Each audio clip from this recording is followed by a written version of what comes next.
तर आज आपण चाललंय ना भुसावळले, कारण की भावाचा फोन आला 2 पाकिट आणणे म्हणे भुसावळ आणि मी बी येतोय म्हणतं 2 पोट्ट्याला उचललं सकाळी सकाळी आणि गेला त्यांना भुसावळच्या रस्त्याला. मग काय पाहिलं तर डायरेक्ट इथला मोठा टोल काटा लाग गेलता भो. खिशामध्ये तर दमडीनी होती, म्हणतं डब्बू पैसा पडलाय घेसान का तुम्ही. मग काय आपण बदलला ना भो ड्रायव्हर, असा फफुट्याना चेहरा झालता ड्रायव्हरचा, जस काही डायरेक्ट बांद्रावानी तोंड. तसे तर तोंड आपले कोणाचे साजरीनी होते, पण आपण पोची गेल ते भुसावळले. म्हणतं घाशीलालचा वडापाव खाईच घेऊ. इकडे आल्यावर हा भाऊंत इकडच्या कोपऱ्यात पार्सलच भेटत, तिकडच्या कोपऱ्यात जाय तू. मग इकडे पाहिला तर डायरेक्ट रस्ताच बंद होता, काम चालू होतं ना रस्त्याचं. मग काय आपल्याला कुदी कादी सण जाणं पडलं ना वडापाववाल्याकडे. म्हणे हा म्हणे गेरे भाऊ वडापाव म्हणे लिग म्हणतं तुझ्या घरी. आपण ना वडापाव तर असे चेनले जस काही भंडारा लागला होता वरणबट्टी वांग्याच्या भाजीचा, आता खाई घेतलं. याला म्हणतं ते अकाउंट मध्ये बॅलन्स तर आहे ना.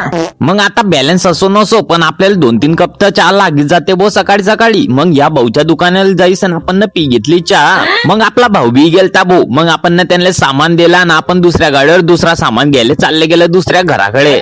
आला तर सामान इथला वजनी बी नाही होता, पण आपल्याला गैऱ्यात दूर जाणं पडतं ना. आज निवडणूक बी होती, काहीतरी गर्दी जमेल होती भो.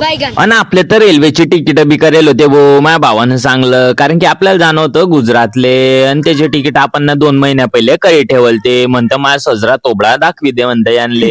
इकडे ते गेलते भो 12 तास आम्हाला ट्रेनची वाटच पाहावी लागल ती. आम्ही ट्रेनच्या सीटवर बसल्यावर हे क्युटीत आमच्याकडे अशी बघत होती जस काही आमच्या बचत गटाचे हप्ते राही जायलाय. पण काही बी बना क्युटी तर गैरी क्यूट होती. आता आमच्या घराचे लेकर असते तर ढेल लढत सुटले असते, पण एकटी क्युटी काही लढली नाही. तर पट्ट्यांना आजचा ब्लॉग इथपर्यंतच होता. चला लाईक कमेंट करी घ्या.